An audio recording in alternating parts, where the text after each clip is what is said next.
Your Royal Highnesses, Your Excellencies, Honorable Members of Parliament, Honorable Mayors, Councillors, Community Leaders, distinguished guests, ladies and gentlemen. Thank you all for joining us on this somber occasion. I am humbled to see so many here for the 75th commemoration of the Nakba. I appreciate that your attendance alone is a statement of solidarity and recognition of our collective pain. For this, I thank you.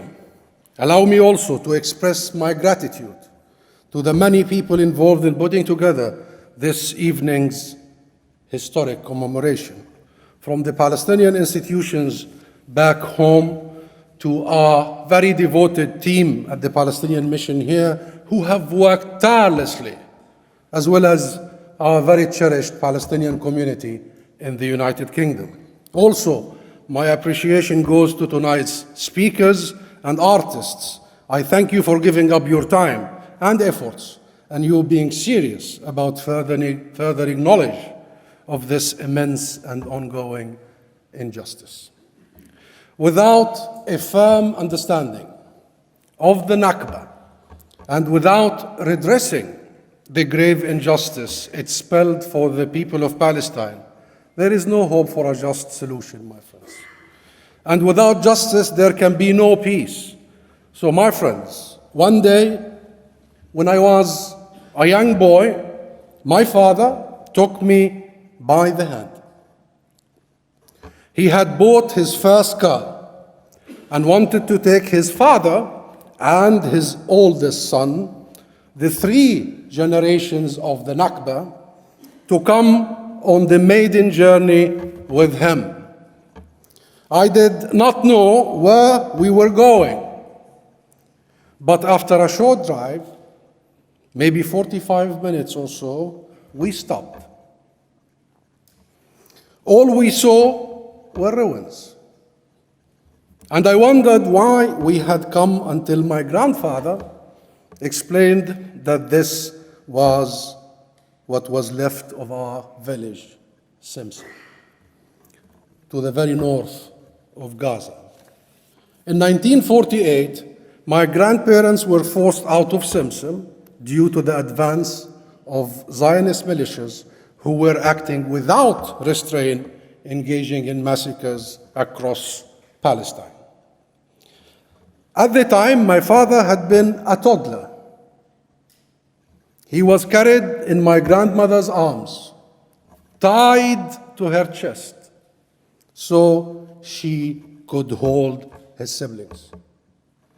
My family headed south, but stopped before leaving the country at my grandfather's insistence.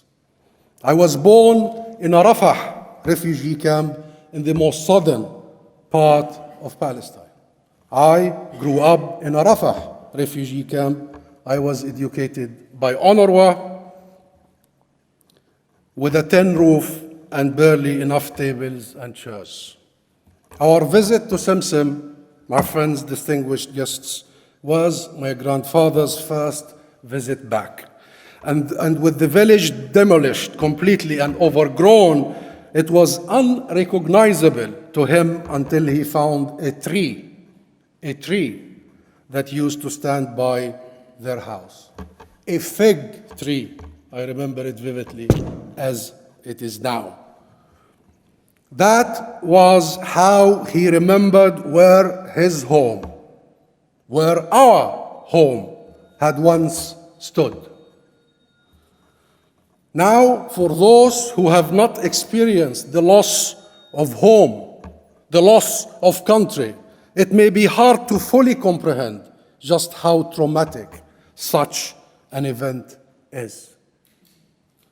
In my grandfather, that trauma left him able to describe everything in the village like it had been yesterday. That trauma dictated that my grandfather chose Simsim as the destination for his first journey. I am sorry, my father chose Simsim as his first destination for his first journey in our much prized new car, first car. And he chose to take me, to show me, to remind me.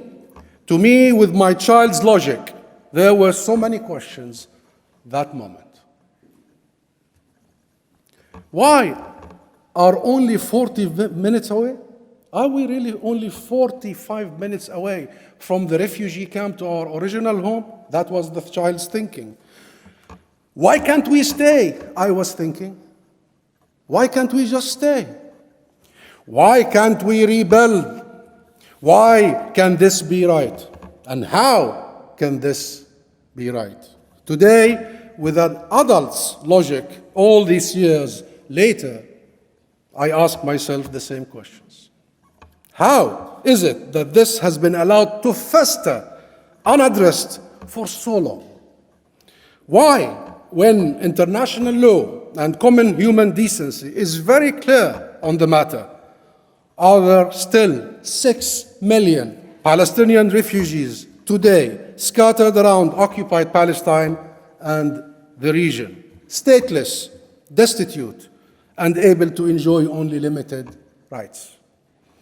This cannot be right, ladies and gentlemen. I tell you this because I hope we all understand this is not just my story. The Nakba is a trauma central to the Palestinian identity and collective experience. This is our story. It is a trauma around which our cause is based, premised.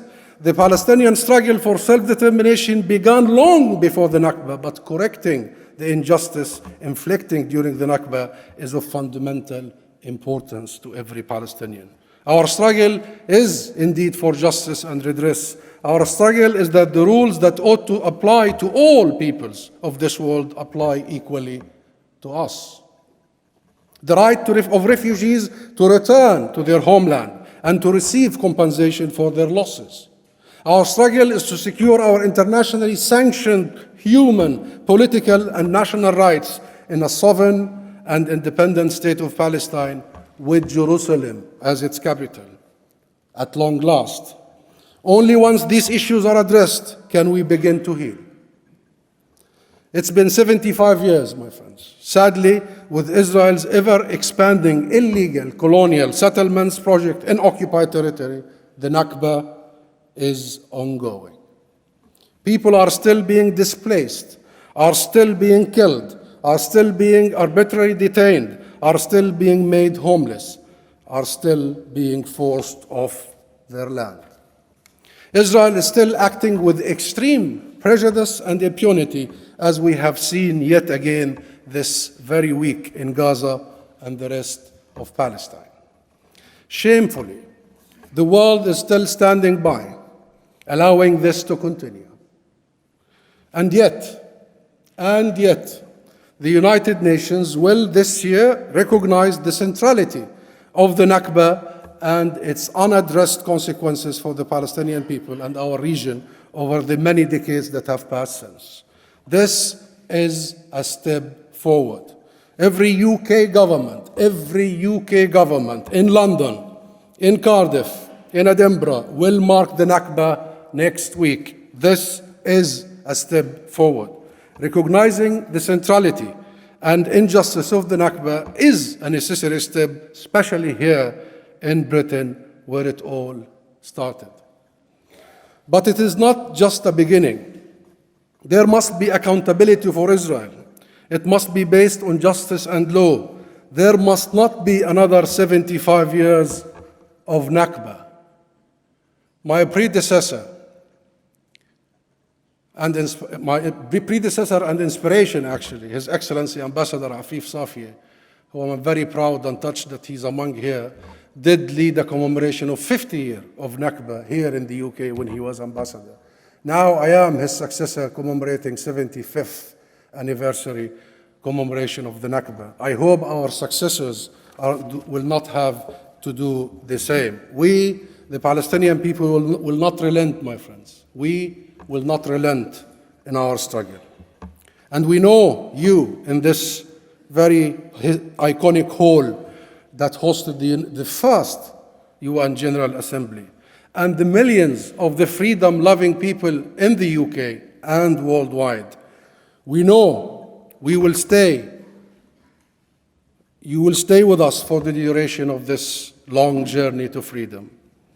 With steadfastness, and our people are showing the greatest deal of steadfastness, with goodwill, with solidarity, and with understanding, we will get there, my friends. By then, I might be able to take my children by their hands and show them a more hopeful and peaceful future. Thank you.